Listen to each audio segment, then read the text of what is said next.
Biz endi программа поддержки местных инициатив 5 жыл катнаштык. Быйыл 6 жыл катнашабыз.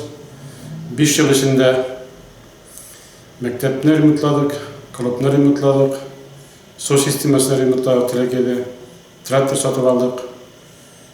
Мына алдагы жылда инде биз катнашабыз, клубның ишин ремонтлайбыз. Бу программа, конечно, биздин үчүн бик әйбәт. Халык бик теләп катнаша, вакытында акчасын җыябыз. Шуңа инде мен уйлыйм, инде быел да биз бу программа буенча әйбәт эшләрбез. Үзебезнең клубның ишин матур итеп ремонтлап җиткеребез дип уйлыйм.